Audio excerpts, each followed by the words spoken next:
The Gladstone region is often referred to as an industrial town, but it hosts much more than meets the eye. The wider region hosts a diverse and important range of natural environments. There are endangered terrestrial ecosystems and many threatened species of plants and animals, some of which can only be found here. The region's 150-kilometre coastline extends from Raglan Creek in the north to Baffle Creek in the south. There are over 254 square kilometres of wetland, most of which are valuable estuarine systems. These wetlands feature important seagrass meadows and mangrove systems, providing a natural storm surge protection. Parts of the coastline also serve as important turtle nesting sites. 55% of the region is covered by natural vegetation, with 16% of our land classified as nature, conservation, forestry and parkland, including national parks. These conserved lands and their surrounds provide vital habitat for the 64 threatened animal species living here.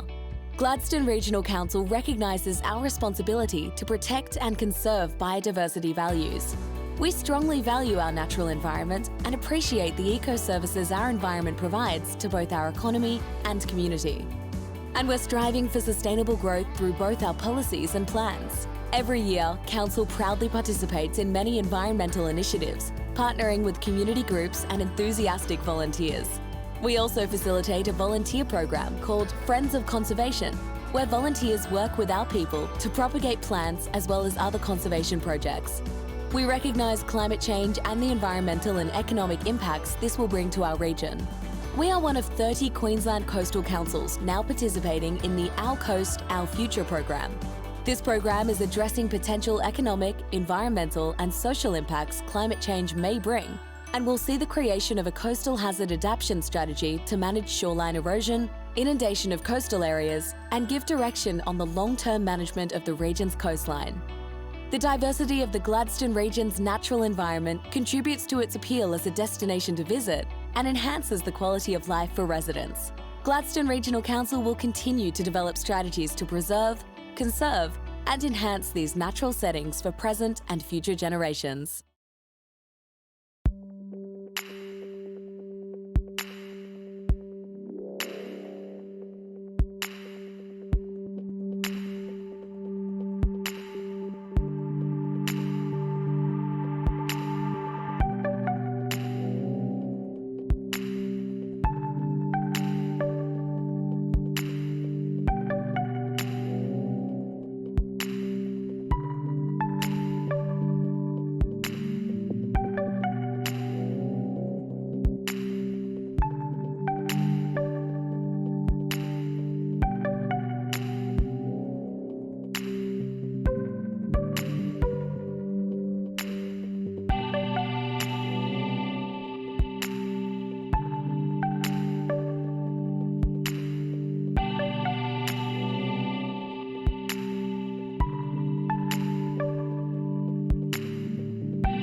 Gladstone Regional Council are committed to fostering a proud, involved and engaged community. The Gladstone Regional Council Community Investment Program provides financial support to local community initiatives, projects and events which promote community connections, regional enhancements, community celebrations and community education. For more information on the Community Investment Program, visit gladstone.qld.gov.au. Gladstone Regional Council. Connect, innovate, diversify.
The Gladstone region is often referred to as an industrial town, but it hosts much more than meets the eye.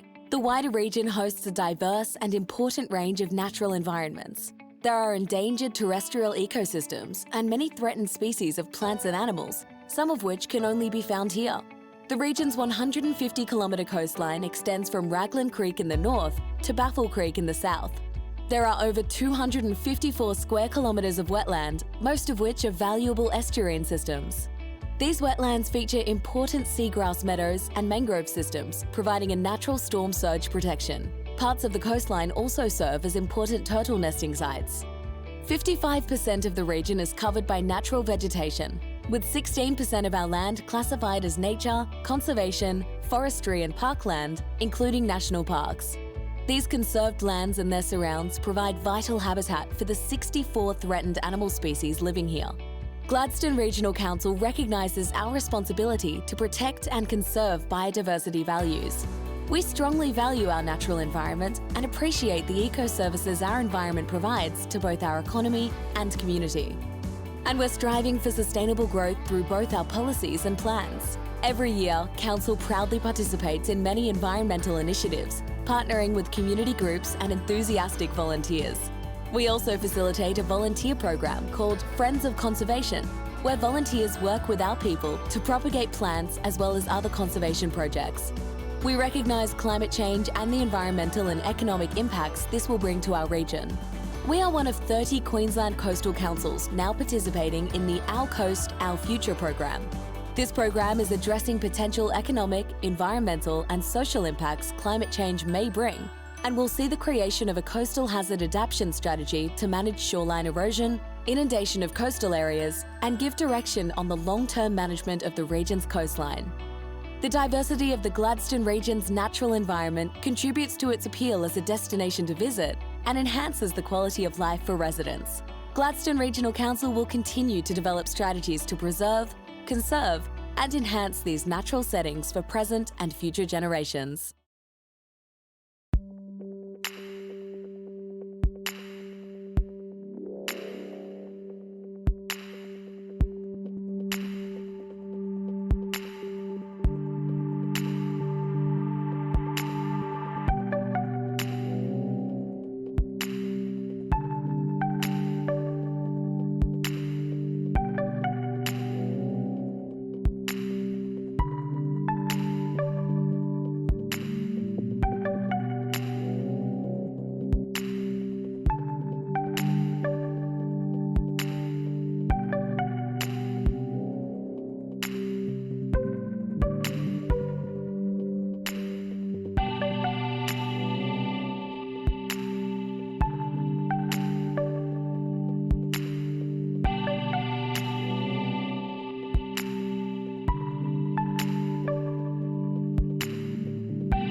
Gladstone Regional Council are committed to fostering a proud, involved and engaged community. The Gladstone Regional Council Community Investment Program provides financial support to local community initiatives, projects and events which promote community connections, regional enhancements, community celebrations and community education. For more information on the Community Investment Program, visit gladstone.qld.gov.au. Gladstone Regional Council. Connect, innovate, diversify.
The Gladstone region is often referred to as an industrial town, but it hosts much more than meets the eye. The wider region hosts a diverse and important range of natural environments. There are endangered terrestrial ecosystems and many threatened species of plants and animals, some of which can only be found here. The region's 150-kilometre coastline extends from Raglan Creek in the north to Baffle Creek in the south. There are over 254 square kilometres of wetland, most of which are valuable estuarine systems. These wetlands feature important seagrass meadows and mangrove systems, providing a natural storm surge protection. Parts of the coastline also serve as important turtle nesting sites. 55% of the region is covered by natural vegetation, with 16% of our land classified as nature, conservation, forestry and parkland, including national parks. These conserved lands and their surrounds provide vital habitat for the 64 threatened animal species living here.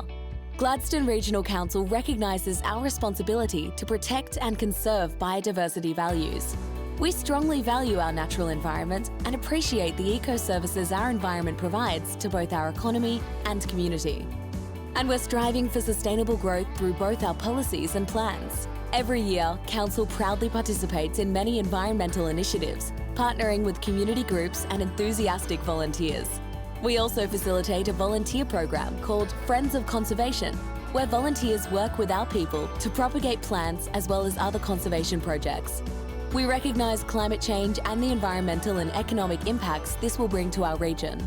We are one of 30 Queensland coastal councils now participating in the Our Coast, Our Future program. This program is addressing potential economic, environmental and social impacts climate change may bring, and will see the creation of a coastal hazard adaptation strategy to manage shoreline erosion, inundation of coastal areas, and give direction on the long-term management of the region's coastline. The diversity of the Gladstone region's natural environment contributes to its appeal as a destination to visit and enhances the quality of life for residents. Gladstone Regional Council will continue to develop strategies to preserve, conserve, and enhance these natural settings for present and future generations.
Gladstone Regional Council are committed to fostering a proud, involved and engaged community.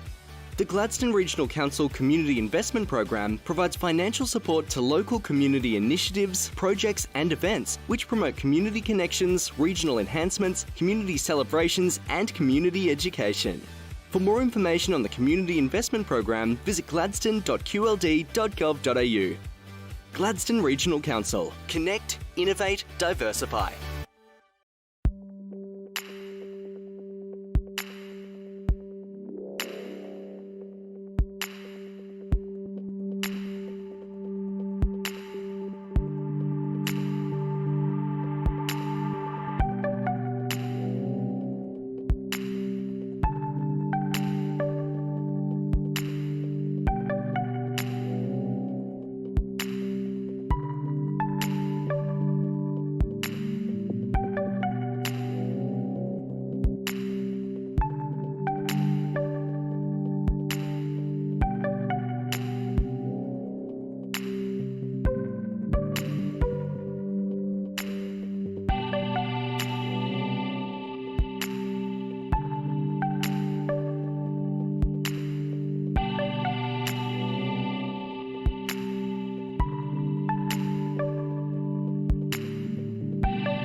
The Gladstone region is often referred to as an industrial town, but it hosts much more than meets the eye. The wider region hosts a diverse and important range of natural environments. There are endangered terrestrial ecosystems and many threatened species of plants and animals, some of which can only be found here. The region's 150-kilometre coastline extends from Raglan Creek in the north to Baffle Creek in the south. There are over 254 square kilometres of wetland, most of which are valuable estuarine systems. These wetlands feature important seagrass meadows and mangrove systems, providing a natural storm surge protection. Parts of the coastline also serve as important turtle. Welcome to the general meeting of the Gladstone Regional Council for the 7th July Ordinary Council meeting, and I declare the meeting open at 11 a.m. We'll move to the first item on the agenda, which is apologies, and we have no apologies, all are accounted for, and we'll move to the next item on the agenda, which is messages of condolence. No messages of condolence. The next item on the agenda is the prior notifications of MPIs and conflicts of interest. But before we move to that, I have a late urgent business item, which is regarding the Gladstone Aquatics Centre. So that'll be an urgent business item in confidential regarding the Gladstone Aquatics Centre COVID-19 utilities subsidy, and I'd like to add that to the agenda. So if councillors have a conflict in that item, they can raise that now as well. So do any councillors, Tanya, have any prior notifications of MPIs or conflicts of interest? Yes, we have received notifications from Councillor O'Grady, Councillor Hanson and Councillor Trevor. Over to you, Councillor O'Grady. Thank you, Mr Mayor.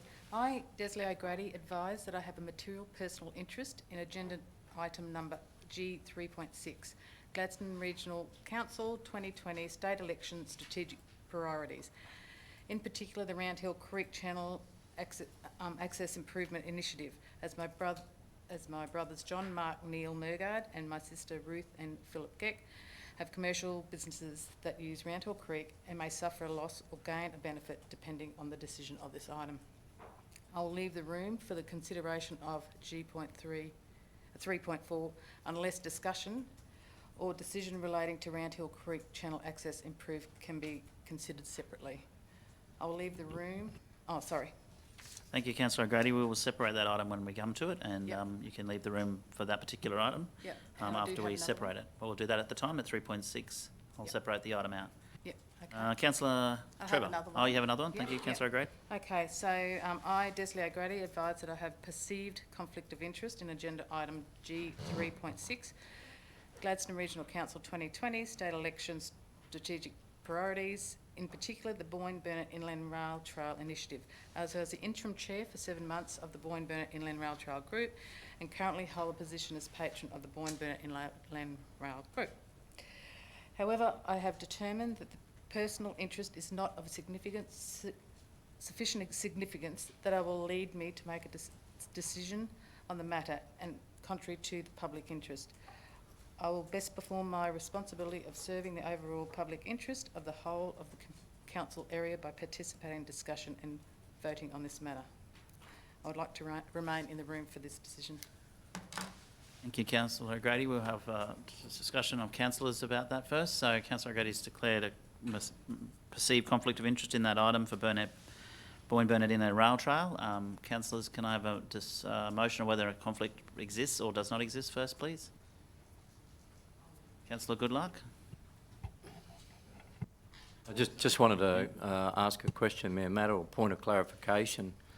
On matters relating to this is the Boyne-Burnett Inland Rail Trail, what has been your decision in the past, Councillor O'Grady, regarding being present or absent during discussion items on the Boyne-Burnett Inland Rail Trail? Initially, when Belcara first came out, there was I had left the room on some occasions, but it doesn't make me any, my as a chair for 7 months, I don't believe makes me any. I don't serve the public any more than it's not interesting me any more than the public. Okay. Thank you, Councillor Goodluck. I'm happy to move that Councillor O'Grady has a perceived conflict, and then I'm happy to move a motion after subsequent to that. Thank you.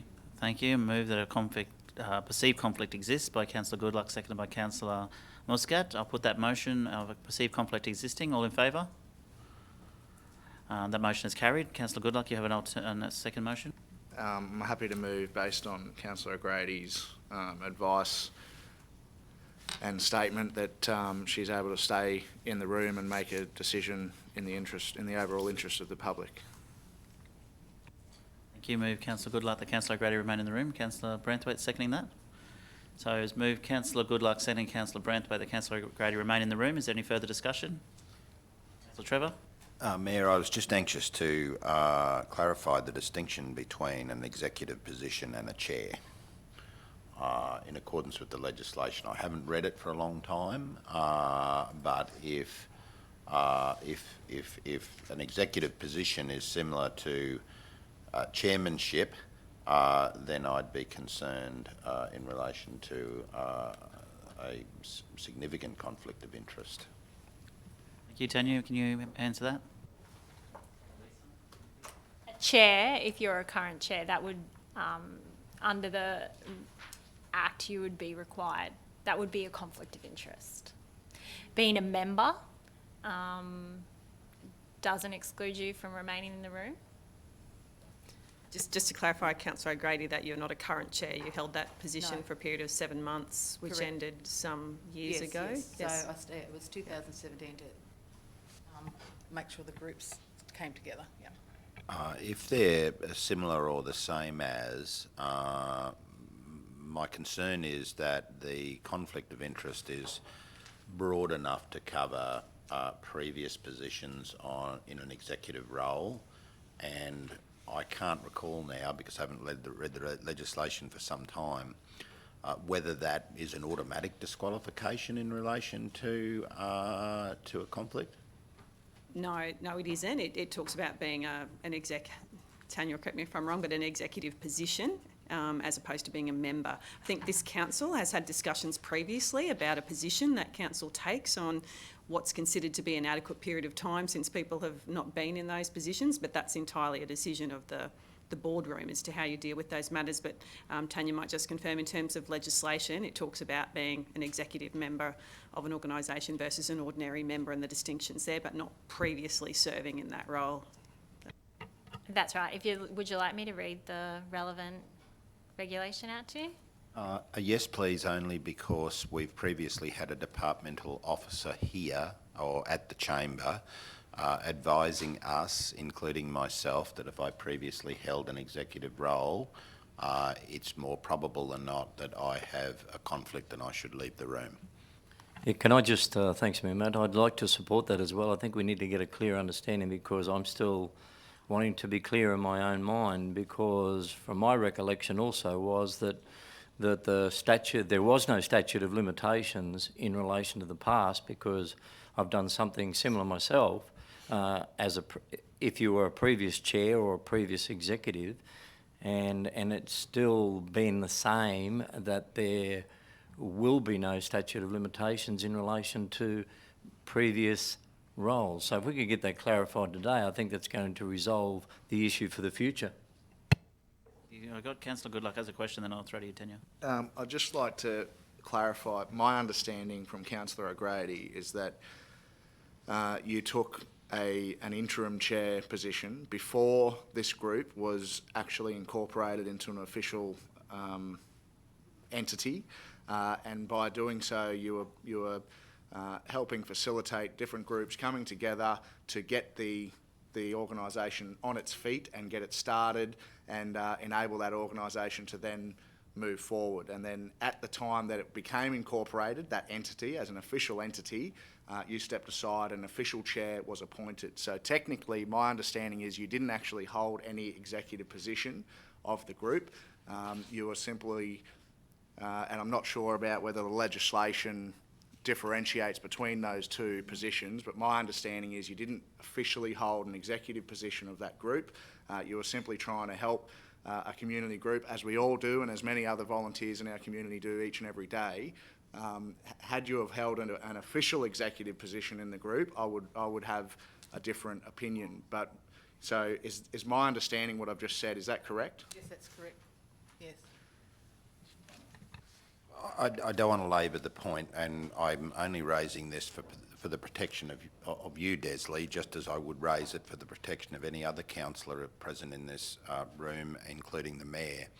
But my recollection is that we have previously voted that Councillor O'Grady does have a conflict, and we have previously voted that she should leave the room. Now, if I'm wrong in that, I apologise, but as I say, I only raised the issue for the protection of us as councillors, because quite often it occurs to us that we may not have conflict, but when the issue is debated, it then becomes apparent to us that we do. Well, good luck, and then I will get to Tanya. Sorry, just one last. I know we have voted for Councillor O'Grady to leave the room before. Some years ago, I think we've seen at least two new forms of the legislation be introduced since that time, and that's why I've formed my position based on the current legislation, or my understanding of it anyway. And sorry, Tanya, before you go, I just would like to add something. And with all due respect to the department, none of them knew what they were talking about when they were here, I'm sorry. They could not answer any questions that I asked them. Now, they may well understand the legislation now because it's recently passed through Parliament, but at the time when we had people in our chamber explaining the legislation that they thought they'd passed and that they were thinking they were going to pass, they could very seldom answer the questions I had for them. So I sort of take with a grain of salt what they told us a few months ago and just base it on what the actual legislation is in Parliament right now. So if you've got that, Tanya, that'd be great. So just to confirm, the new legislation that's been introduced doesn't come into effect until October. But based on the current legislation, I think it's important to come back to the definition of what is a conflict of interest. And a conflict of interest is a conflict that is between a councillor's personal interests and the public interest, and that might lead to a decision that is contrary to the public interest. The regulations does go on to say that a councillor does not have a conflict of interest in a matter merely because of an engagement with a community group, sporting club or similar organisation undertaken by the councillor in the councillor's capacity as a councillor, membership of a political party, or membership of a community group, sporting club or similar organisation if the councillor is not an office holder for the group, club or organisation. So they're the points that are relevant to this. It doesn't refer to previous appointments and involvements. It's obviously a matter for the councillor group and Councillor O'Grady to decide whether or not that she is conflicted. But as I understand it, she's not currently an office holder of the group. And just to, I guess, add to that, Councillor Goodluck, it doesn't distinguish between whether or not the group's incorporated or an association. It merely refers to groups. Thank you, that clarifies it for me. Councillor Goodluck? Yes, Mr. Mayor. Based on Councillor O'Grady's statement, and my understanding, you can't have an executive position of a group if it's not an official entity. So, and given that Councillor O'Grady technically has never held an executive position of this group, and based on Councillor O'Grady's statement, I'm happy to move that motion. Thank you, Councillor Muscat. You still happy to? Did you second that? No, sorry, it's Councillor Branthwaite. Did you second it? You're still happy to second that? Any further comment? I just wanted to comment, and I guess it's for Councillor O'Grady to decide, of course, and all the work that she's been doing for all these years in this project, even though she might not have held an executive position, she does come across that like a person that is working in the forefront of this project, so that is driving a lot of the project, and that could also be interpreted as a perceived conflict of interest in the public eye, in the public's eye. So I guess it's for you, Councillor O'Grady, to decide. But I just wanted to raise that it's not always about a position or not a position. It's about the the image that you portray that as to who's driving it, who's organising, who's speaking for it, who's advocating, which is great. I'm not saying it's a great thing that you do, but at the same time, I don't want you to be in a situation in which you're going to be maybe disadvantage, or, you know, I guess people will take it the wrong way, I guess. So that's... Thank you, kind of Councillor my Muscat. I'll jump in and answer that one. I believe that Councillor O'Grady has declared the conflict of interest. Councillors have voted that a conflict may exist, and that was supported. Now they're deciding whether that Councillor O'Grady stays in the room, and that's where we're at the moment. So unless there's further comments, I would like to put that motion that was moved by Councillor Goodluck and seconded by Councillor Branthwaite. Councillor Trevor has something to say, yes? I think, Mayor, Councillor Muscat raises a very good point, and the point could be similar to some councillor assisting in an applicant's submission that ultimately comes before this council, and we've previously decided in those circumstances that not only does the councillor have a conflict, but that councillor should leave the room. I'm not trying to split hairs on this, but I do have a genuine concern in relation to the matter, and I think the point that Councillor Muscat has made is a very good one. Thank you. Councillor Churchill. Oh, just a quick one, Mayor Matt. Look, I mean, the legal fraternity can make lots of determinations and understandings of what legislation will be. From my perspective, the latest advice that we've got now is that, and I believe that this is an oversight in the legislation, it should say is not a current office holder. But for the purposes of the advice we've received today, and I've written it down here again, is not an office holder, which I believe is interpreted, in my opinion, to be current. Would that be the case? I think it's probably important just to clarify that those words that Tanya read out means that you don't have a conflict merely because of. It doesn't say if you're not one of these, you don't have a conflict, if that makes sense. So that's one that is clear in saying if you're an office holder, yes, you do, but it doesn't say you don't have a conflict if you're not an office holder, be that current or previous in my view. I think the points that have been raised are relevant. It's about the level of interest that someone particularly has in a matter and how that can influence making decisions about that matter. It's an entirety of circumstances, not just the office holder aspect, would be my advice. Thank you, Madam CEO. I believe that provides some sense, but not common sense. Thanks. Thank you. Councillor Goodluck. Thanks, Mr Mayor. I just, in my view, we need to be careful that the legislation clearly states you have a conflict if your personal interest conflicts with the public interest. Each and every councillor sitting around this table was elected by the community because you're passionate advocates of whatever, ideologies or whatever projects or whatever community groups you support. You don't have a conflict. My interpretation is that we don't have conflicts just because you're a passionate supporter of a particular issue or community group. That's not what gives you a conflict. The conflict arises if your personal interest conflicts with the public interest. So each and every one of us is passionate about different things.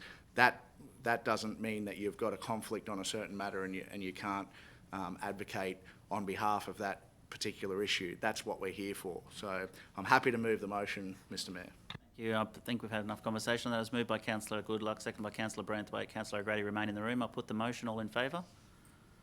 Those against? The motion is carried. Councillor O'Grady remain in the room. I move to the next conflict is Councillor Trevor. Thank you, Mayor. I, Councillor Chris Trevor, advise that I have a material personal interest in item G/3.4, request for negotiated decision to development application 26/2018 for a material change of use of premises for a relocatable home park, 190 sites, 16 stages, as my wife, Colleen Trevor, and I are directors of Warrabale Proprietary Limited as trustee for the C.A. Trevor Family Trust, which jointly owns a large parcel of vacant land very close to the proposed development and may suffer a loss or gain a benefit dependent on the decision for this item. I will leave the room for the consideration of item G/3.4. My second conflict of interest is as follows. I, Councillor Chris Trevor, advise that I have a conflict of interest in item G/8.1, Write-Off Report 2019/2020, as my legal practice, Chris Trevor and Associates, has acted for one of the debtors referred to in the report for many years. I will leave the room for the consideration of item G/8.1. Thank you, Mayor. Thank you, Councillor Trevor. No vote is required on that. Councillor Trevor is electing to leave the room on both. Over to you, Councillor Hanson. Yes, Mr Mayor. I've got a perceived conflict of interest in a confidential item regarding the swimming pool here and in town. I am currently a board member of the Gladstone Community Linking Agency, which conducts aquatic therapy in the heated pool. I would like to stay, but on hearing those last remarks, being a board member may make me automatically, it may be automatic that I have a confidential conflict in this. Thank you. Tanya, or CEO? I don't believe there's an automatic conflict. The matter that we're dealing with relates to the facility and the lessee of the facility primarily. Understand the connection that you're making with users of the facility. In my mind, it's a different organisation you're involved with than the one we're directly negotiating with, but there may be some benefits to the organisation. So Tanya might have an alternative view. I don't know that it entirely is relevant, given that you're already declaring that there is a conflict of interest. So it's now a matter for councillors to decide, yes, you do have a conflict, and will you need to leave the room? It's fine. Thank you. Councillor Hanson is declaring that for those listening on the live stream, that is the urgent business item that I raised earlier, which is the Gladstone Aquatic COVID-19 Utilities Subsidy, and you're declaring a perceived conflict in the fact that you were on the board of Gladstone Community Linking Agency and they operate out of the Gladstone Aquatic heated pool. Yeah, not where I am, Mayor. Thank you, Councillor Hanson. Councillors, Councillor Trevor. I move that Councillor Hanson has a conflict of interest.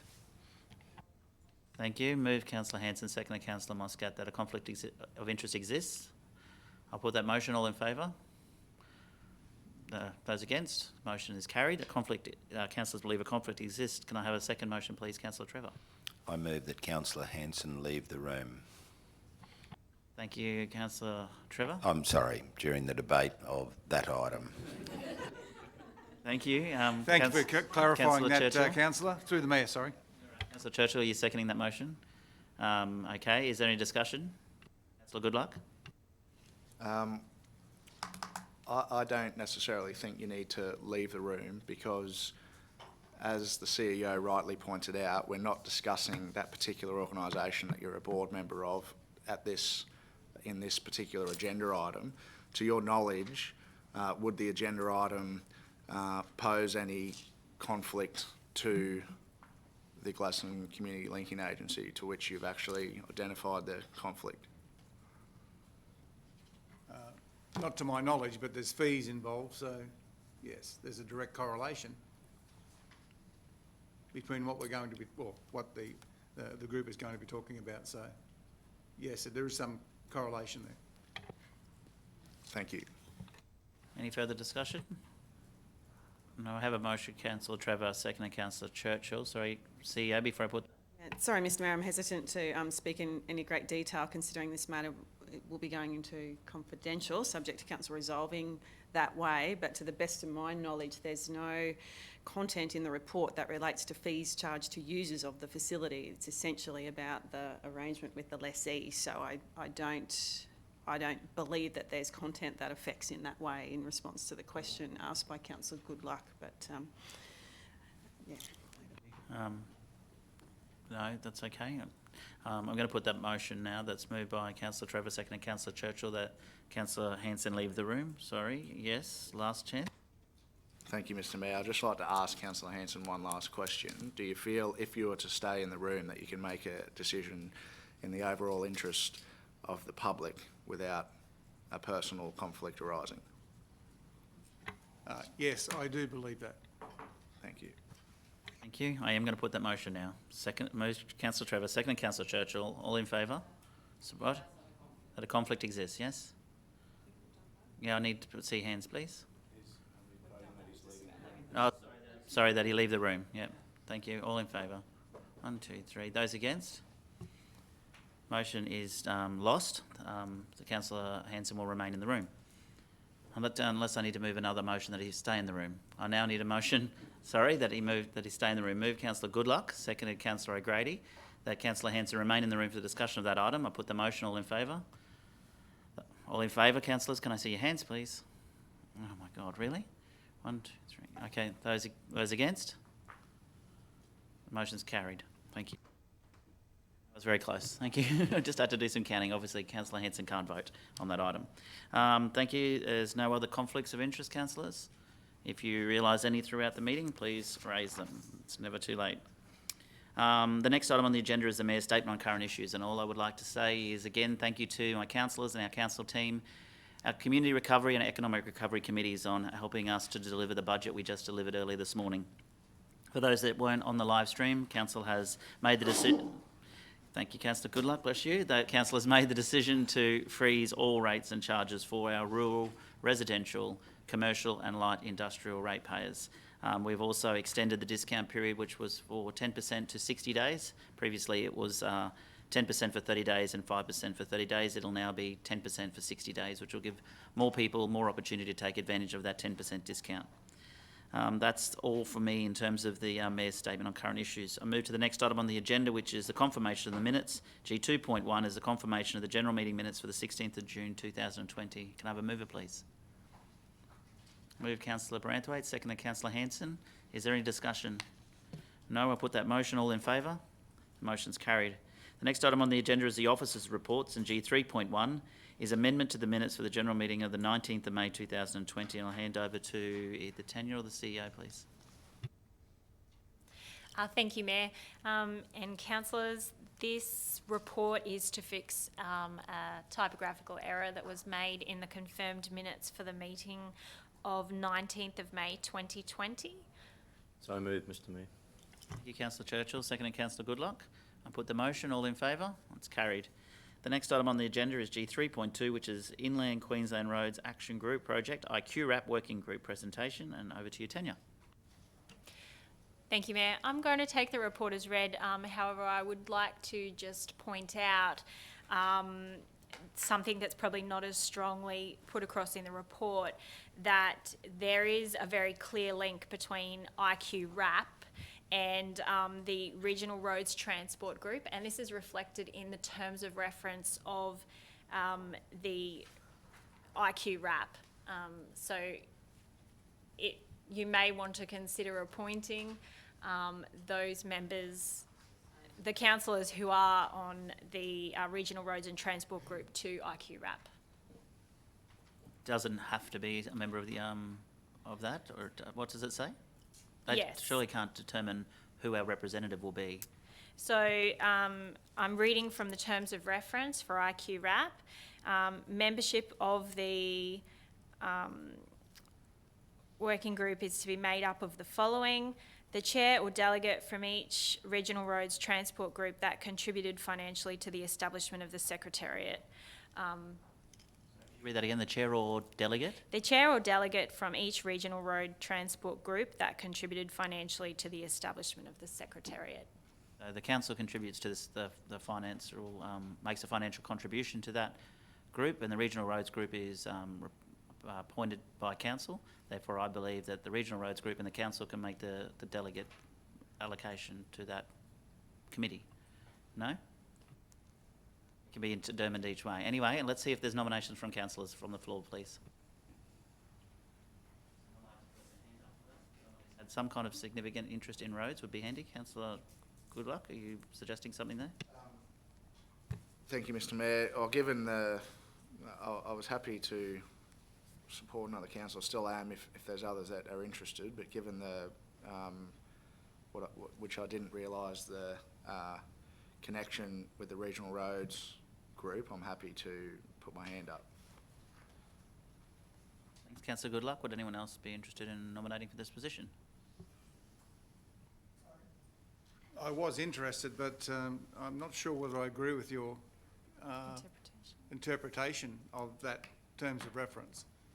I saw it as being any councillor on, as the same as what the Mayor did, but I'm happy to have the correlation between our regional roads group and this group, because I think it's essential that we know all the information going forward and going into that group. So I was very interested, but in light of that, I'm happy for Councillor Goodluck and I think Councillor Branthwaite, who's the second delegate on that group, to represent us, and I think we'll get good representation from the two of those gentlemen.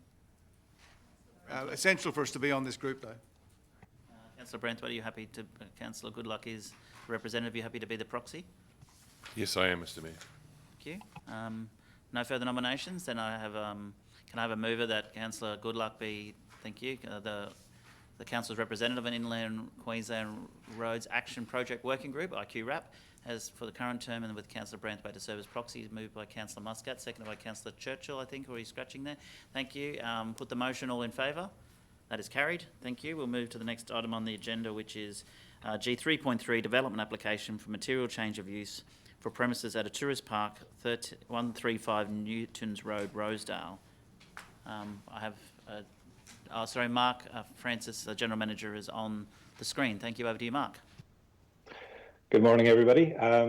This proposed development will result in a small-scale tourist park along Baffle Creek in the rural zone. There has been quite a lot of interest in this development, particularly around the time it's taken.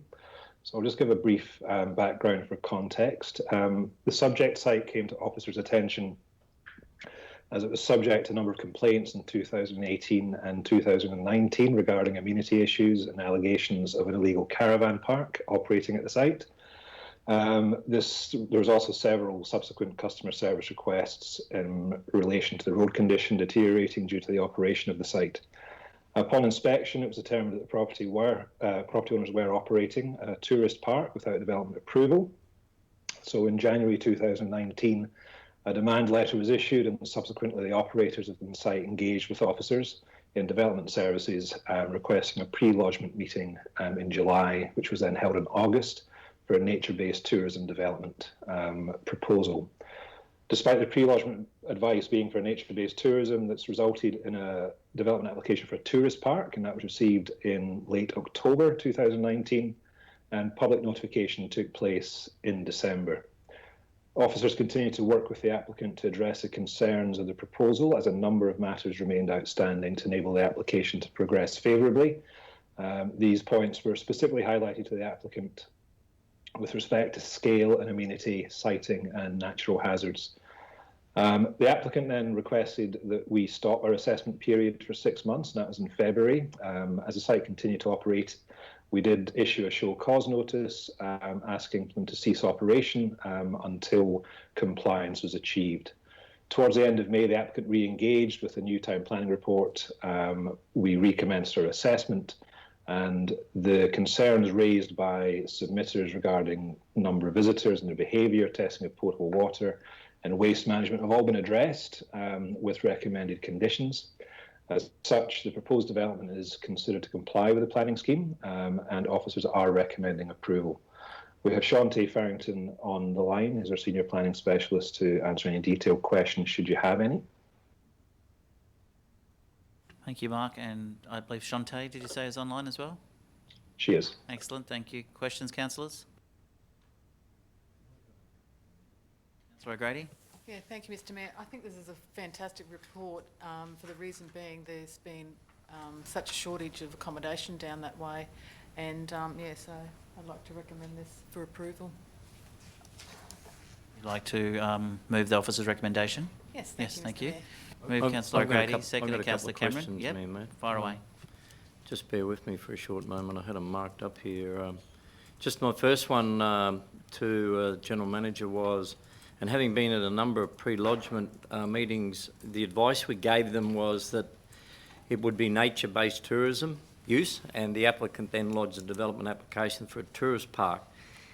I suppose it's not the hypothetical, but in understanding what the process will be and in compliance with all the various conditions, if it becomes too much, and I'm totally supportive of the project and I suppose getting the relevant approvals, can they come back and lodge an alternative if it becomes too much or becomes overwhelming in relation to the compliance requirements? I see it as a simple question. Hopefully it's a simple answer. Are you speaking more of the conditions that are being requested as part of the approval, Councillor Churchill? Correct. So yes, they're able to come back and request a negotiated decision on those conditions if they can provide cause and reasons. Okay, thank you for that. The next one was in relation to the infrastructure charges rebate scheme. It's outside of the priority infrastructure area. Have they indicated in any way, officially or unofficially, that they will apply, even though it doesn't comply with the criteria? Shantae, are you able to advise on that in your discussions with them? To date, they haven't indicated anything. Okay, nothing at all. No further on that then? If you can, Shantae, that application doesn't comply though, is that right? Doesn't meet the requirements of that incentive scheme, so. It doesn't comply, it doesn't fulfil the criteria. I just needed to get an indication whether there'd been any indication by the proponents in any way, shape or form once we get past this particular agenda item. So I'm satisfied with that. There's been no indication.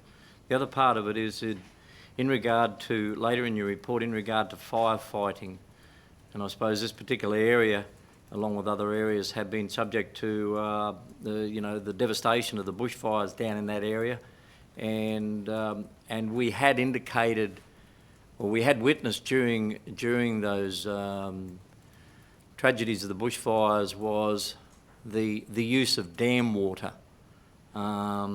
as a sudden and extraordinary emergency. You've indicated in here that the site has access to an existing dam located within the development footprint, and a condition has been recommended to ensure the dam is readily identifiable and accessible for firefighting purposes and referenced in the emergency evacuation management plan.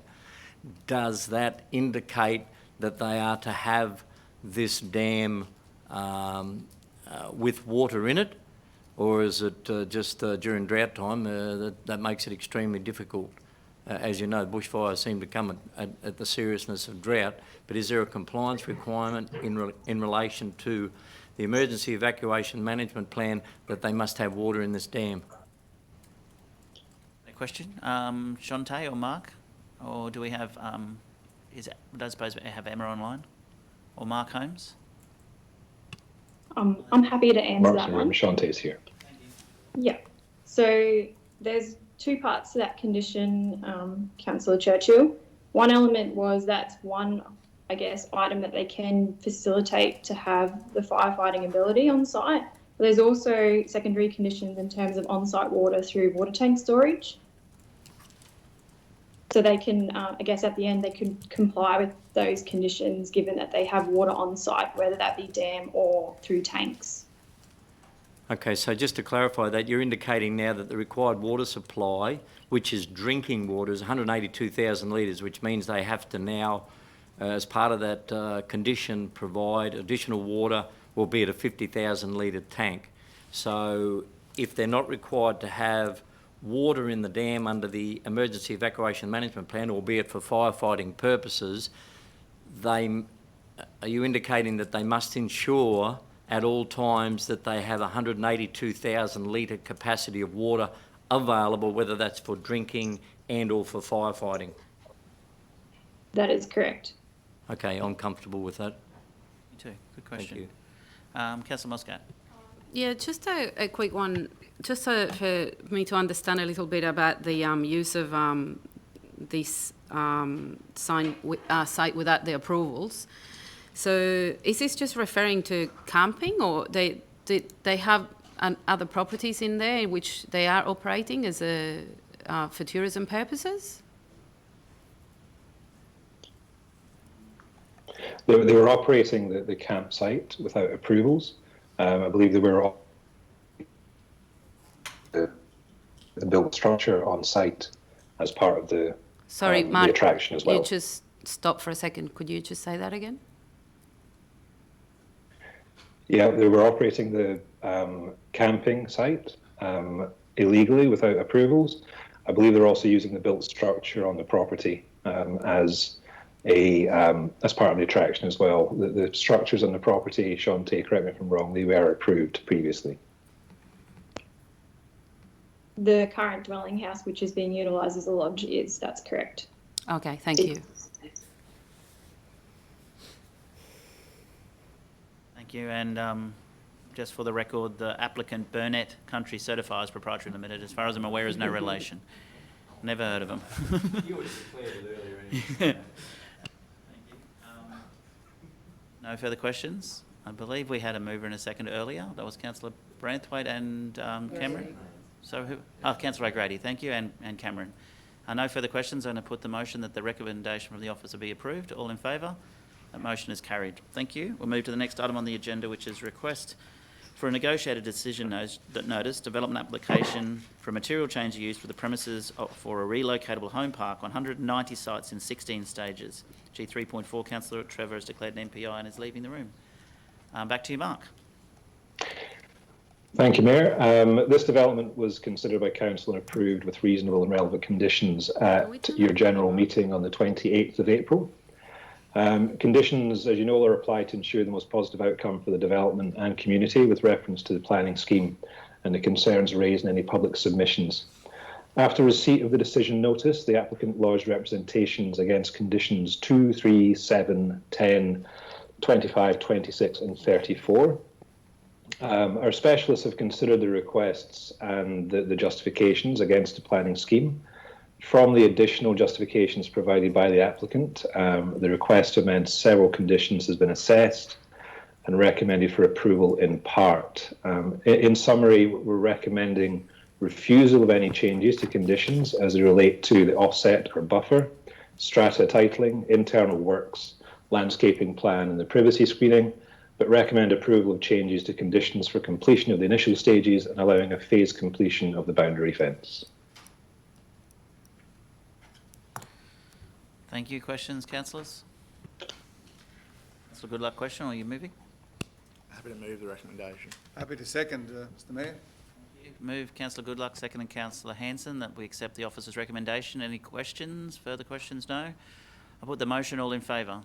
The motion is carried. Thank you. If we could have Councillor Trevor back in the room, please. Thank you. Thank you, Mark. Thank you, Shantae.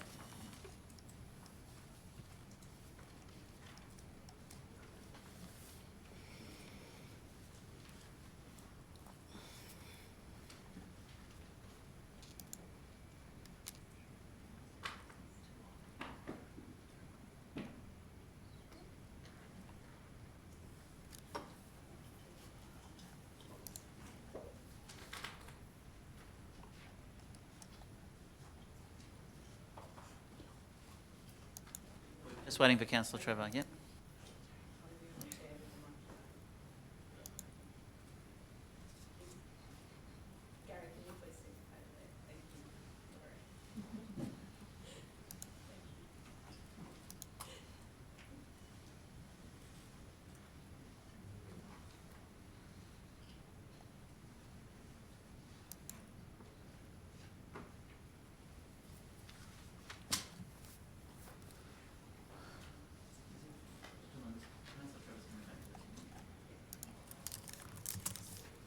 Here you go.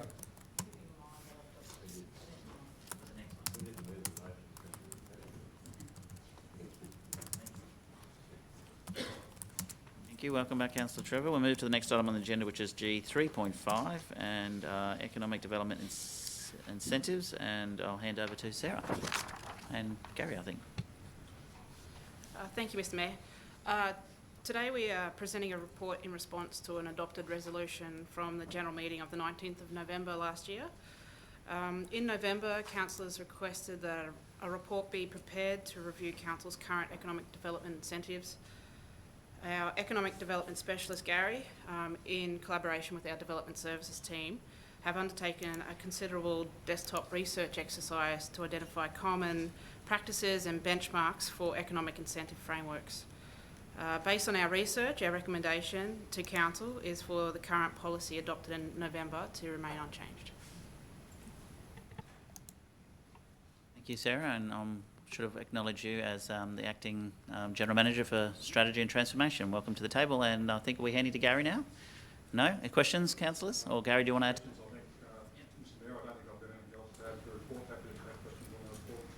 No worries. Thank you. Councillors, questions to Sarah or Gary, please. No, just a quick comment. Applaud the efforts of bringing the report back to us to, I suppose, recommend that we remain the same. But it seemed to be quite evident that there is a plethora of different economic development aspects that relate to people wanting to invest in our region. And the one thing that seemed to me, or for me, was that it's not always about bricks and mortar. We hear so often that it's about building something, that creates the jobs. We know that in our region that's not always just going to be the case of just bricks and mortar. So whilst your recommendation is indicating that we should perhaps remain the same with our policy, my question or comment, perhaps through you, Sarah, to Gary, is that how can we continue to be flexible enough when we didn't know COVID was coming and then it's arrived on our doorstep as a result of other aspects in the world? How can we remain, I suppose, vigilant and proactive to ensure that it's not just development applications and it's not just for bricks and mortar, it could be social services. We saw, as we heard from the Mayor this morning, the success of our Rise Up campaign was not just, again I say, emphasise, it's not about building something, it's about delivering services. So it could be projects, programs, services, and anything that relates to social services. So I'd appreciate your feedback on that, if you don't mind. Thanks, Sarah or Gary. Yeah, thank you, Councillor Churchill. And there's no doubt that in our research and from our understanding that it's not just about the financial incentives or the tangible financial incentives or financial abilities. There was inherent value and a lot of value placed on being agile as an organisation and being able to react to inquiry in the first instance, and then being able to act in terms of development applications and development approvals. And for Gladstone Regional Council and certainly for our structure, the feedback I got was that's not an issue. It's something that owners and investors see real value in, and that was something that came through clearly, and that's something we need to acknowledge. Then you go to the more intangible stuff, and there was value in attraction and retention for developers, about bringing people into the region, keeping people here. Costs a lot of money to bring somebody here, skilled labour and retaining skilled labour. So the other programs and services and facilities that the region offers is about that retention and attraction in the first instance, and then the retention, and that was another value to a possible developer and a possible investor in the region as well. So anecdotally, you're right, it's not just about the tangible financial investment, it's about that economic development ecosystem and maintaining that economic development ecosystem. So don't talk to yourself for the last 20 minutes. I could hear you. Sorry, I didn't realise no one else could. You hear me now? It was even better. My delicate voice doesn't carry very far, Mr Mayor, so... I'm not sure whether those that were listening in may have heard that, unless you want to repeat it. No, thank you. I'm not sure what I said. It was great. Councillor Muscat. Thank you, Mr Mayor. Thanks, Gary, for doing this, and your team. I just wanted to, I'm not against, I will support the recommendation. However, I just feel like we kind of probably done this the other way around when we about to embark on an economic development strategy exercise, in which we probably, a revision of this policy would have been more relevant then at the end of or I guess as a recommendation or an outcome of that strategy. So I still, I read what's happening, I read what you got in the report. I can see that a number of other councils also have the similar challenges around, deciding what is that they want to do and where they want to put their incentives or rebates. I can't get past the sentence here, the paragraph when you talk about the anecdotal feedback from proponents and developers that suggest that the infrastructure charges rebate are more of a residual bonus for finalising the developments rather than incentivising the development initially. And I guess these type of rebate policies are actually designed to encourage develop initially. So I'm not sure that we actually, getting the return that we want with this policy, but at the same time, I understand that we need to go through the community development strategy before we understand where we can put our rebates and our incentives financially and non-financially. So I would like to, I like some assurance that we will be looking at this again at the end of the strategy development exercise. Sure we will be, but over to you, Gary. Thank you, Councillor Muscat. Just on two things. Certainly in terms of... Hello? Yeah, there we go. Thank you, Councillor Muscat. In terms of two things, the first part of your question, so in terms of incentivising, generally when we were talking developers and investors, it's about the regional opportunity that's the attraction in the first instance. Our great natural assets here, our industrial base, our skilled workforce and all that sort of stuff. And then the next tranche is looking for how that can be financially structured for an investor in terms of incentives or land or availability. So generally, I haven't run across an investor or a developer that does a search of all the LGAs and finds out where the best incentive policy is and then goes there. It's generally that they pick the opportunity in the location and then build the economic base from there and the economic incentive. And certainly in terms of policy review, we have a structured policy review, and I think if anything came out of the economic development strategy, and I'm sure there will be, there'll be an opportunity to come back and review what we need to do in a suite of things for economic development and investment attraction. Yeah, no, thank you, because at the end of the day, I can see the last budget we spent $141,000 on rebates, and if that's the figures in here, and we budgeted for $200,000. So I'm just, in a way, wondering if we could utilise that money elsewhere better to get a greater and better return.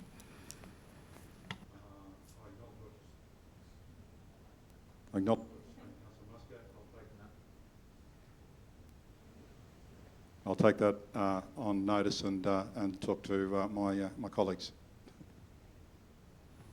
Thank you, Councillor Muscat. Thank you, Gary, and also for proving that item that we'll be discussing soon, 3.8, is going to be appropriate when we're talking about new IT and things for the council live streaming. Over to you, Councillor Goodluck.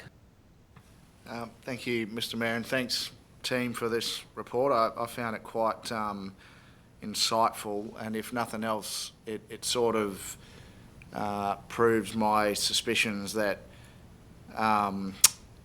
there's so many different policies out there from many different local governments, and it's probably hard to quantify the effectiveness of those policies from any respective council, but everyone's out there trying to do something which they're obviously hoping is benefiting their community, and I think that's the exact intent of this policy from our council when it was brought in. And so in respect of that, it's probably achieved what it was designed to achieve. So it was interesting to read that report. I love the sound of the Gladstone investment prospectus, and I look forward to seeing what's involved in that. That's actually excites me a little bit, and I'm sure we'll get that out there for all to see once we see that come through. But other than that, I thought it was a great report, and obviously looked at a lot of information from a broad diversity of sources, so I'm sure it was difficult and time consuming, but I appreciate the report. Thank you. Thank you, Councillor Goodluck. Any further questions? No. Can I have a mover for the officer's recommendation? Move Councillor Goodluck, seconded Councillor Muscat. Put the motion. All in favour? That's carried. Thank you. The next item on the agenda is G3.6, which is Gladstone Regional Council 2020 State Election Strategy Priorities. What I'd like to do is separate them out. Councillor O'Grady has declared MPI in the Round Hill Creek issue, so I'd like to discuss all other issues and then we'll discuss Round Hill Creek separately. If councillors are happy with that, I'll move that we separate those items out. Do I have a seconder, please? Seconded, Councillor Hanson. All in favour? It's carried. We'll separate that item. So first, we'll discuss all but the Round Hill Creek. So over to you, Sarah. Thanks again, Mr Mayor. So this report is seeking council's endorsement for the broader document for the Gladstone Regional Council 2020 state election priorities. The priorities identified in the document are developed from our current strategic priorities that are supported by council either through previous advocacy documents or through council resolutions.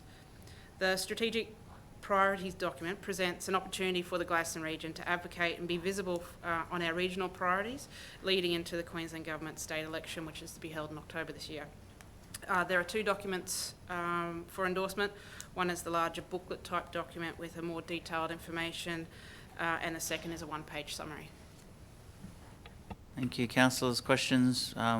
Still stay, Councillor O'Grady, on regarding those items, please. No questions, no comments. Can I have a mover that be endorsed? Move Councillor Churchill, seconded Councillor O'Grady. Put the motion. All in favour? That's carried. Councillor O'Grady can leave the chamber now, and we will have, well, not chambers, the GECC. It's kind of a temporary chamber for now. We'll move on to the discussion of including Round Hill Creek in that document.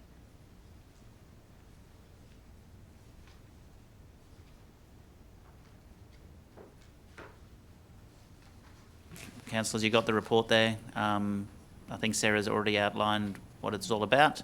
I guess this is, we would have adopted it as is, but so that Councillor O'Grady could be involved with the first part.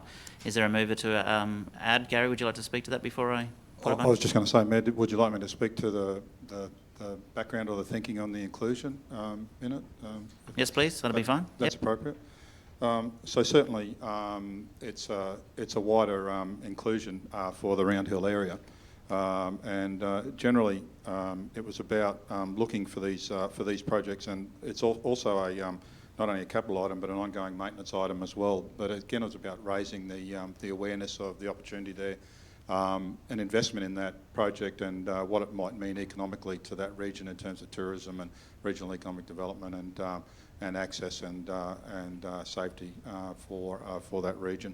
Again, it was about it being a strategic and an enabling project for that won its inclusion into the document. Thank you, Gary. Councillor Churchill. No, just I suppose just further from that, Mayor Matt, perhaps yourself or Gary might be able to enlighten us now that we've moved the previous resolution and anticipating this one will be strongly supported. What's the action plan, the plan of attack, or call it whatever you like, in relation to the advocacy now as we loom to the end of October for the state election? We have meetings later this week to discuss this document with the highest level of the Queensland Government. So no doubt they will. We already have tentatively given the minister a copy of, our local minister a copy of it, the document, in acknowledging that it was a draft until it was hopefully adopted today. We'll just keep pushing forward and hoping that some of those strategic projects will be funded. We've been very, very fortunate, all of Queensland councils have, in terms of support from the Queensland Government with COVID-19 Works for Queensland package. For us, it's $5.2 million. That's fantastic, but we always would welcome more funds, that's for sure. That's what this document's all about. Mr Mayor, just to answer your question, Councillor Churchill, in terms of the program for the document, print hard copies, digital versions finalised, subject to the approval here, and then Advocacy 101 will write on the cover letter of the Mayor to all political interests, political sitting and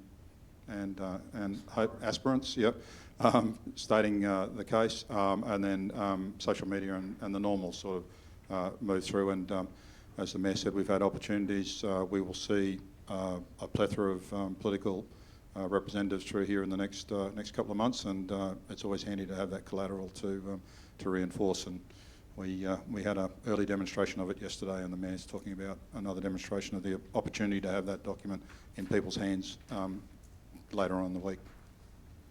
We'll also make sure the opposition leader, Colin Boyce, Stephen Bennett, our two state members for Burnett and Callide, and of course our member for Gladstone, who already has a copy. We'll make sure that they have a copy as well. It just happened that the Minister was visiting us yesterday with the Senator in town, so we took the opportunity to print a quick copy out before today's meeting, and I'll make sure that all our state members have a copy of that later today. Can I have a mover that we endorse the inclusion of Round Hill Creek? As I think was already moved. Councillor Churchill, was that what you were moving before? No. Okay, move Councillor Hanson. Thank you, and seconded Councillor Branthwaite. Put the motion, all in favour? It's carried, thank you. Can we have Councillor O'Grady back in the room, please?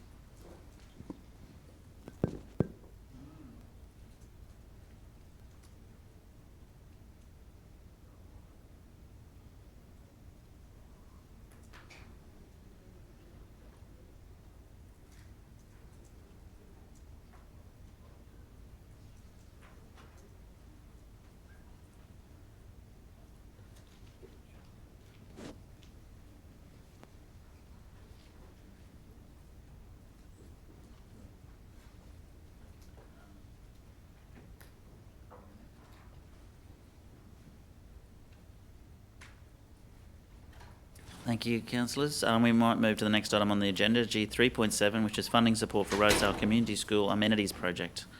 Over to you, Kylie. Thank you. Thank you, Mr Mayor, councillors, CEO and those online. The report that I'm bringing you today is really a legacy commitment made by former and the late Councillor George Creed to provide financial assistance for the construction of Stage 2 of the multi-purpose sporting complex at Rosedale. The current Mayor, Councillor Burnett, has also provided his support for this investment, so I'm seeking Council's consideration of amending our existing budget for an amount of $50,000 to fund the amenities component of Stage 2 of the Rosedale State multi-sport complex. Thank you. Thank you, Kylie. Questions to either Kylie, or I'm happy to answer them myself as well. Councillor Hanson. Through the Mayor. In amending that budget, where is that $50,000 coming from in the budget now to service that, please? So that would be a part of the community donations portfolio. So that will just be lowered, from the donation part will be lowered to accommodate this? I'll take your guidance on that. We can either fund it in existing budget or we could add to that, Councillor Hanson.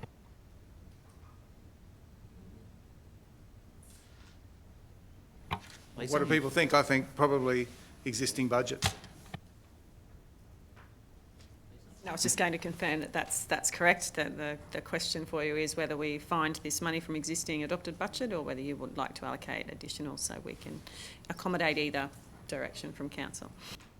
Happy to accommodate in the existing budget, I think. And it's also up to the Queensland Government to build the rest of the facility, because I don't think $50,000 will build an entire amenities facility, last time I looked. And confirming that, Mr Mayor, they have received verbal acknowledgement of their funding success. They're just waiting for their correspondence, formal correspondence. Fantastic for Rosedale. Over to you, Councillor Churchill. I just want to get a point of clarification on one word in there more than anything, and I totally support it in that part of our region. The word donation, so effectively you're asking that it be approved as a $50,000 donation, or is it the council's contribution to the capital works project on, you know, I suppose, state government asset, so that appropriate recognition? Is it a donation? The officer's recommendation doesn't say donation. It says it in the summary, though, effectively, that we would need to approve this in the 2020-2021 budget as a donation.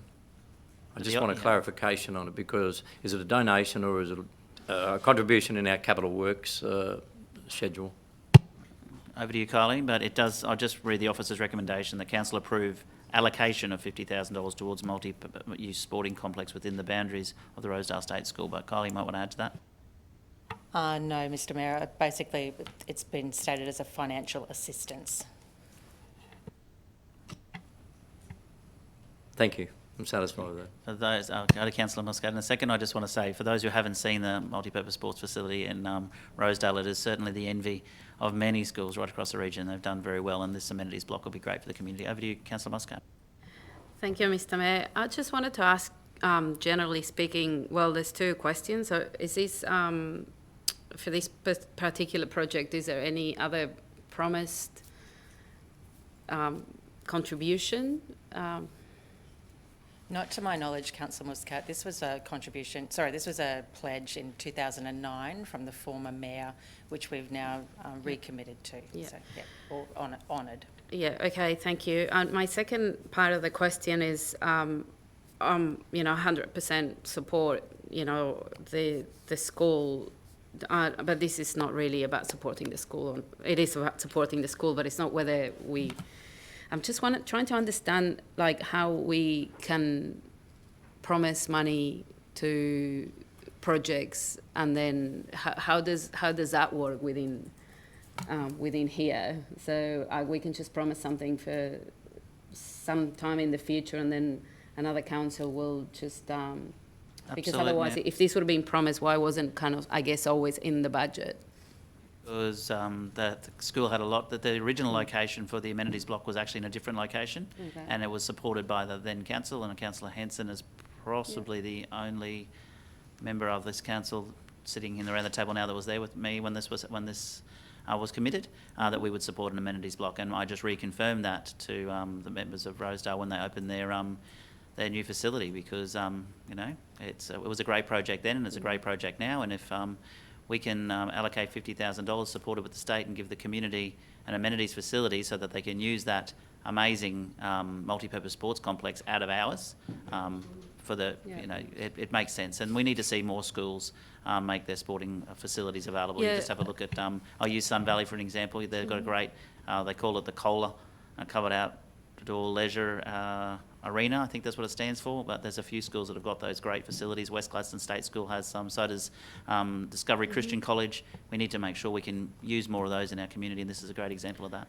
That's a formula for success, but I wish they could do it for swimming pools. Yeah, I'm not questioning the how wonderful these projects are. I'm just trying to understand how, I guess, if we committed $50,000 of funding to something, this didn't stay in, I guess, in our budget to continuously just to be there. So now we have to, I guess, allocate from elsewhere this $50,000. That's what I'm trying to understand. And I also have to raise I guess is a question that are we going to then invest and support all the other schools that need financial help when it comes to the amenities and facilities?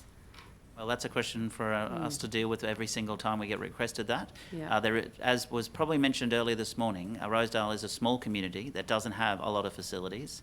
And when you can have a facility that is multi-purpose like this, multi-use, and can be used outside of hours, and we can have a small investment so that the community has benefit of that all year round, not just while school's in, and not just for the students, I think you'll find that, you know, it's a good allocation. And in terms of why it wasn't in the budget before, is because there was no design done. There was no real work done in terms from council. It was just a previous commitment that said we'll support an amenities facility, and it was down by past the daycare kindergarten area. Sorry, what's it called? Like where the preppies hang out. That's where it originally was planned for, and now it's up the other end of the school. As you drive into Rosedale, you can't miss it on your way to Bundy. It's a nice big facility. So, if another school was to come to us from another community, I mean, if the Boyne Valley have got a number of schools out there, and you use Yobobo as a classic example, was a school, has sort of it's mothballed at the moment. There's some amazing facilities there that the community might want to use. Council can consider that at the time. But I just clarified when I was there last time, when they opened the facility, that we would allocate $50,000 towards it, which is, in terms of the ratepayers' contribution, is a lot less than building an entire amenities facility. And it means that the state are putting in the rest.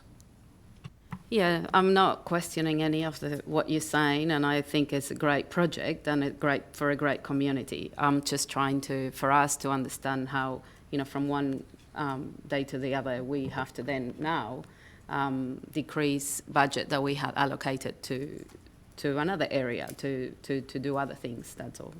Thank you, Councillor Muscat. Then back to Councillor Hanson.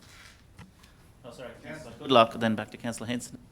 Thank you, Mr Mayor. Just point out we don't have to do anything, Councillor Muscat. That's why it's here for a decision, so every councillor around the table can vote in whichever way you feel is the appropriate manner. Thank you, Councillor Hanson. In support of Councillor Muscat, she was just talking about process over over other projects as well. But I see it as a pledge of commitment, yes, and I wholeheartedly support it. And it is coming from a community donations area, so that's where it should be coming from. So I'm only just backing up Councillor about her process. It's been a long process, that's what it has been. You're Keen to talking move the 11 years. motion, Mr Mayor. Thank you. Move Councillor Churchill. Seconder, please. Seconding Councillor O'Grady. That we accept the officer's recommendation. All in favour? The motion is carried. Thank you. We'll move to the next item on the agenda, which is G3.8, which is council meeting live streaming. Before I hand to you, Kylie, I just want to give some stats. Previously, we used to get 2 or 3, maybe 4 members of the gallery. A 16th of June meeting had 1,800 views. May 19 was 3,100. April 28, 3,200, and April 14 was 3,700. And already today, we've had over 1,500 views on our budget. So we're certainly, the community is certainly seeing what happens here at a council level through our live stream, more so than they did in before we had the live stream. But I still welcome the day when we can have Tex and John and everybody and Phil back in the chambers as well. Over to you, Kylie. Thank you, Mr Mayor. I really appreciate that. The Mayor is correct. We have had an incredible amount of support from the community and some really great feedback around transparency from council, and also some exposure into how our council does make decisions through that process. So that's been very positive. The stats that the Mayor has talked about earlier, you're seeing a 1,500% increase in exposure from what you used to have in the gallery to what you now have available online. The live streaming was introduced following COVID, where we had to unfortunately shut the gallery for health reasons and open up our meetings to either live streamed or through audio. So that has been a great process. We had previously considered this. The introduction of live streaming in June 2019. However, I do appreciate councillors really wanting to push for the same privileges that state and federal government have within around the live streaming and any legal implications. The sentiment that we're currently receiving around our positive neutral community sentiment is around 78%, so that we're looking at a really great space from a reputational perspective. And as I said, the community are really appreciating the transparency. Along with the community, you're also seeing a lot of our employees online, so they've got more exposure into how we are operating as a council and how their reports are being considered. So that's another another benefit from this. Analysing other councils and what they're doing within COVID at the moment, within the 9 categories, from Category 3, 85% of councils are live streaming their meetings, and from Category 4 onwards, 100% of local governments are live streaming their meetings to their communities, which I think is a great commitment. You can see every meeting that we are in here, we've got a fantastic group of technicians and social media people that support this process, and they are available to continue that process if we do decide to implement live streaming. We have allocated those resources within our work plan. On the transition back to our boardroom at 101 Gundoon Street, we can commit that we can make the same technology available to conduct live streaming for a capital cost of $40,000, which will integrate into the existing system within the boardroom. That particular amount is not budgeted for at the moment. I would like to afford you some comfortability around the legal implications, and I do have Bernadette Legrand here, our Senior Legal Advisor. Bernie, would you mind just joining us to talk through some of the legal considerations? Thank you. So if you could just take us through defamation, Bernie, please. Right. So the reality is it's not a great deal different. You still could be liable for defamation in a meeting, even if it isn't live streamed. The only real difference is the every comment that's publicised is a separate defamation. So if different people download the meeting at different times, then that could be 10 instances of defamation compared to one if it's in a meeting, but that's the only real difference. Adopting the live streaming doesn't prevent you from continuing to advocate to have the same types of protections as Parliament to be implemented in the future. Any questions? Councillor Trevor? The original notice of motion that was brought before this council by former councillor PJ Sepanian was, in hindsight, ahead of the game when it came to councils being brought kicking and screaming towards live streaming. The concern of the council, Bernie, back in 4 June 2019, which led to the defeat of Councillor Sabanian's notice of motion, was a legal one. And that was the possibility / probability of one or more of us being sued for defamation.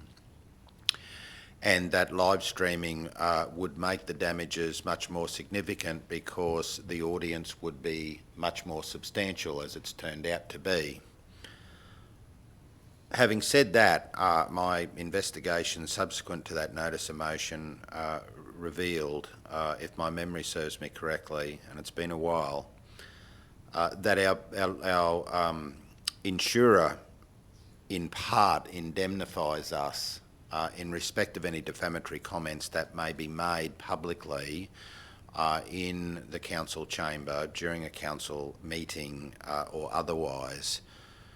So once that information, once I became privy to that information, I was much more relaxed in relation to live streaming because, as I say, as I understand it, our insurer does cover us in the event of a slip, intentional or otherwise, when it comes to defaming a constituent or other member of the public, or each other for that matter.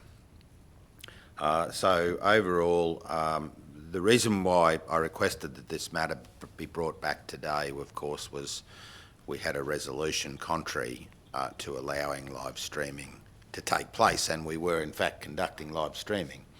But today that process can be remedied, hopefully, with the support of this council.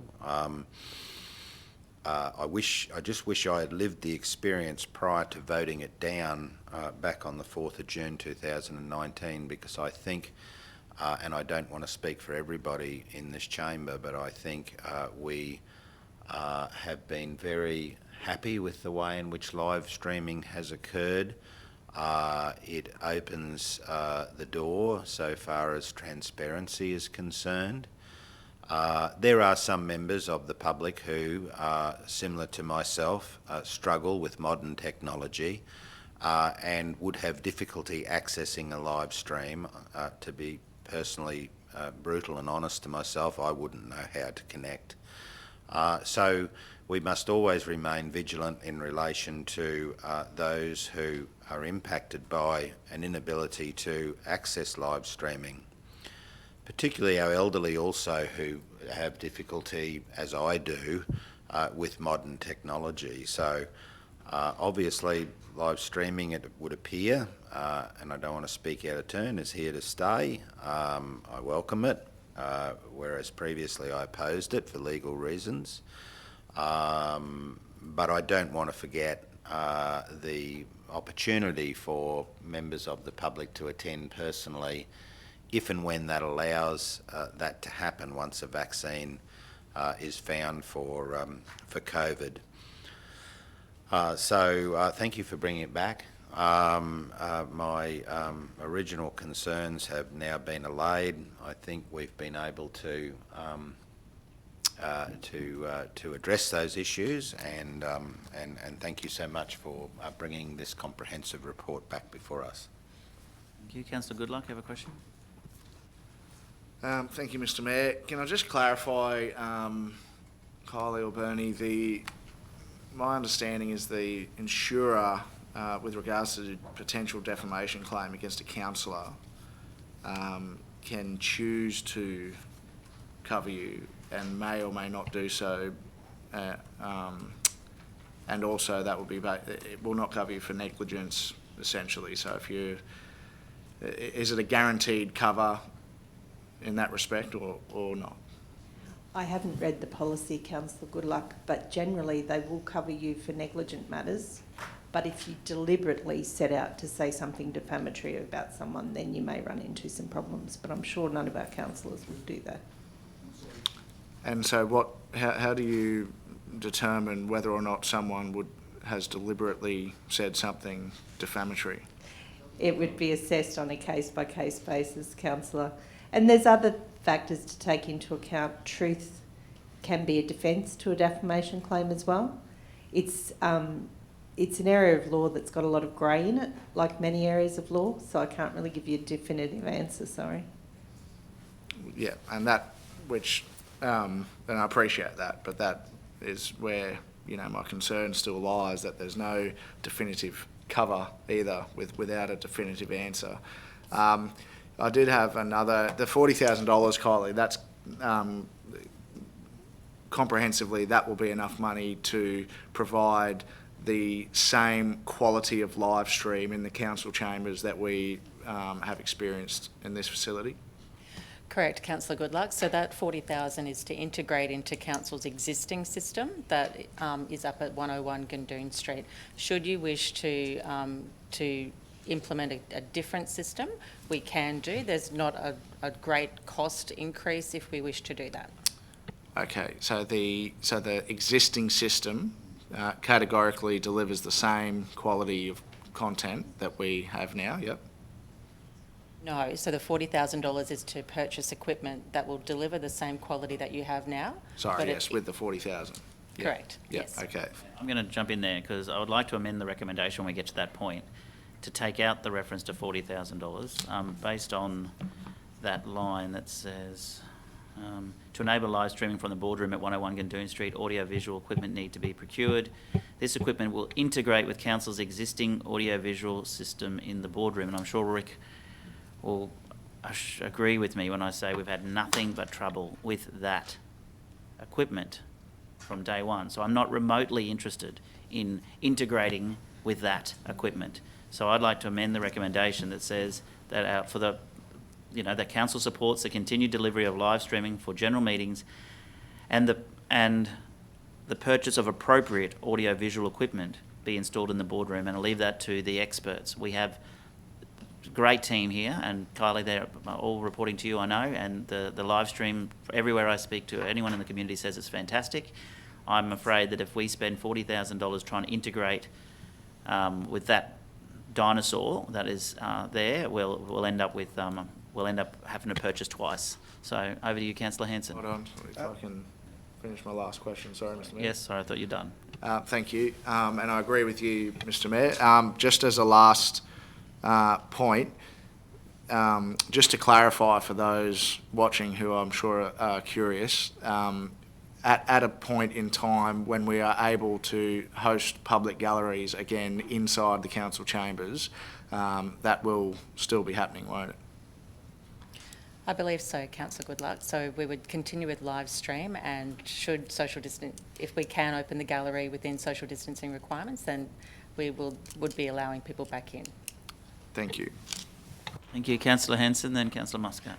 Mr. Mayor, I just have to thank you for stealing my thunder, but he's absolutely right, Mayor. We've been using this equipment in the boardroom for a number of years and been embarrassed in front of Prime Ministers, Ministers, community groups, and I agree wholeheartedly. If at this time we're going to do some adjustment to our live streaming, at the same time we need to have the equipment in there that's going to do the whole job for that boardroom and make us appear a lot more professional than what we are or we have done in the past.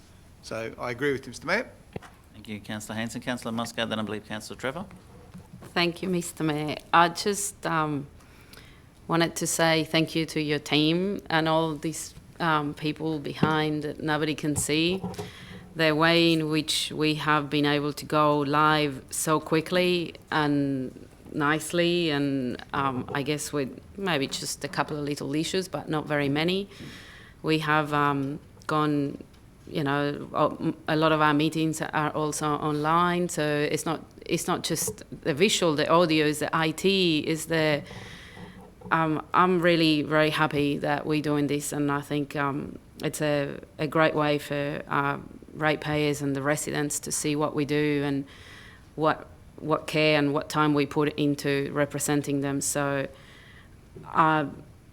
yeah, I think whatever it takes to continue to see this happening, I'll be supportive of. So, thank you. And as you said, the staff and employees of this organisation get to see this too. It's easier for them to see what happens here. So, I want to thank them. So, thank you. Thanks, Councillor Muscat. I'm incredibly proud, and as is all of the team of the group that put this this show on the road. So I appreciate your feedback and support. Thank you. Thank you, Councillor Trevor. Did you have another question? Sorry. It was not. It was just obviously I'm sure you are, but I just wanted to make sure that before we went on to this situation, the pandemic situation, we used to do meetings around the region. So I guess I don't know how we will be managing that going forward, but that's something that I'd love to see continuing. So I can only talk to the live stream component of the meetings around the region, but we have the ability to do, it probably won't be as equipped as this, but we do have the ability to live stream remotely, and we have done during disasters as well. So yeah, we do have that ability. Fantastic. Councillor Trevor. Kylie, I just had one question in relation to the expenditure of that money at the chambers. When COVID eventually arrives in our region, and it will, are we able to move back here with relative ease from the council chamber to here and allow live streaming still to take place here as it currently does? Like, I don't want to spend all the money up there only to find that COVID arrives and we have to move back here because of all sorts of issues associated with that second wave arriving on our doorstep. So I'm just keen to make sure that we're mobile on our feet when it arrives, that we're able to get back here, that's all. Councillor Trevor, great point, thank you. So the equipment we're using today and our previous meetings has been the equipment from GECC. It's the professional equipment that we would use for our commercial productions. The reason for the request for the $40,000 is to not impact on the commercial operations of GECC and being able to equip our boardroom in 101 with the relevant equipment required to deliver the service. We're also working on training further resources so that we're not completely reliant on our GECC technician team, who are required to deliver our community and commercial performances as well. So I can assure you that we will be mobile in both spaces. Councillor O'Grady. Thank you, Mr Mayor. Sometimes dinosaurs are okay because these microphones, I believe, come from Moranbah Shire Council. So I just wanted to make that comment. Yeah, these are great microphones, but I can tell you the IT equipment in the chambers is not. As much as we've tried. Before I move it, and I'm going to move an amendment, as I said earlier, I would like to also give a shout out to former Councillor PJ Sabanian. If he's watching online, you've asked for this, we're finally delivering it. He was very keen supporter of seeing the council meetings go live stream, and looks like today that's going to be something that will continue into the future. And I agree with Councillor Muscat. I would still like to take them to the regional communities as well, and we'll work out how we can live stream them if we can. Some will have internet access and some will have the bandwidth and some won't. So I'd like to move an amendment, though, that the council supports the continued delivery of live streaming for council general meetings and the purchase of appropriate audio-visual equipment to be installed in the boardroom at 101 Gundoon Street. Seconded by Councillor Hanson. I put the motion. All in favour? Motion is carried. Well done, former Councillor Sabanian. That was unanimous. Councillors, that's the end of our ordinary items. I'll move to the next item on the agenda, which is deputations, which we have none at the moment. Councillor reports. Councillor Hanson. It's not a report as such, just an apology to Officer Tanya. I reread that terms of reference on the IQ wrap, and she was absolutely right, and I was wrong. My apologies. Thank you, Councillor Hanson. Any other council reports? No. The urgent item is moving into confidential as well, which is, as I said earlier, regarding the Gladstone Aquatic COVID-19 utilities subsidy, and also we have a confidential item for a write-off report, obviously for bad debts. We'll discuss those two in confidential and we'll come back out. So we'll pause the live stream and we'll be back as soon as it's finished. Can I have a mover into confidential, please? Councillor Churchill, Councillor Trevor, put the motion. All in favour?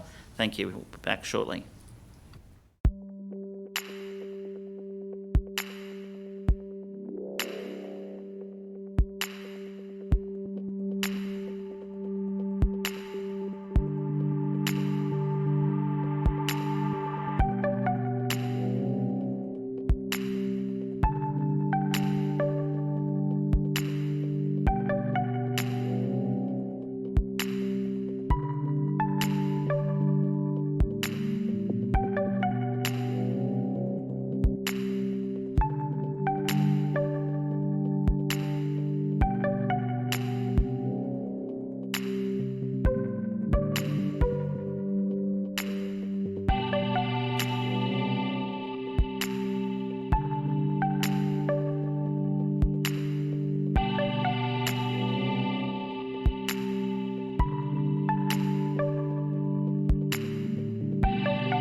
thank you. We're back open with our general meeting. We've moved out of confidential. We have two items, one being the urgent business item that I raised earlier today, and that was regarding the Gladstone Aquatic Centre COVID-19 utilities subsidy.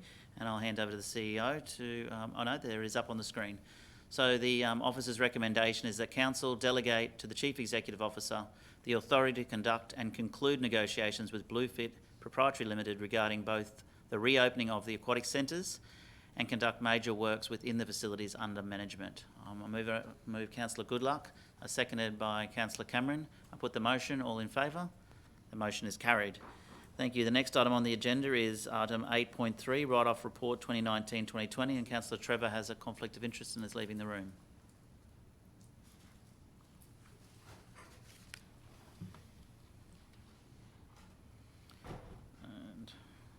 And the officer's recommendation is that the outstanding rates and general debtors identified below be written off, and those are there on the screen. For councillors are moved by Councillor Churchill, seconded by Councillor O'Grady, that the officer's recommendation be approved. I put the motion. All in favour? The motion is carried. If we could have Councillor Trevor back in the room, please, for about 2 seconds.